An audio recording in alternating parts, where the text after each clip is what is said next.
நீங்கள் வந்துட்டு ஒரு டெஸ்ட் ஷூட் எடுத்திருப்பீங்க.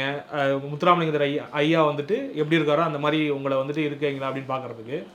ஆனால் இதெல்லாம் கடந்து அவருடைய மேனரிசம்லாம் உள்வாங்கிறதுன்னு ஒன்று இருக்குல்ல, அதற்கெல்லாம் எங்கே எடுத்துக்கிட்டீங்க ரெஃபரன்ஸு?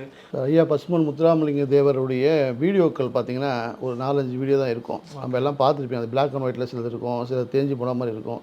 இதெல்லாம் நிறைய பார்க்க ஆரம்பித்தேன். ஏன்னா நான் வந்து பிஹெச்டி படிக்கணும்னா அவரை பற்றி ரிசர்ச் பண்ணணும் அப்படின்னு சொல்லிட்டு எல்லாத்தையும் படிக்க ஆரம்பித்து ஒரு நடிகனாக நான் அவர் என்னென்ன மேனரிசம் பண்ணுறான்னு நானே ரிசர்ச் பண்ணிகிட்டே இருந்தேன்.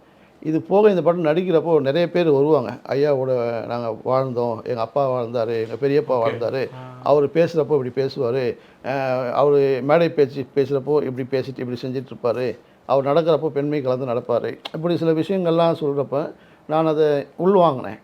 சரி நம்ம இது எங்கெங்கெல்லாம் ஃபிக்ஸ் பண்ணலாம் அப்படின்னு சொல்லிட்டு அந்த பாடி லாங்குவேஜை வந்து நிறைய இடத்துல ஃபிக்ஸ் பண்ணேன். ஒரு மிகப்பெரிய நடிகர் எனக்கு வந்து ஃபோன் பண்ணி பாராட்டினார். அவர் இன்றைக்கி உலகத்திலே பெரிய நடிகர்னா அவர் தான். அது எல்லாருக்கும் தெரியும், கமல்ஹாசன் சார்.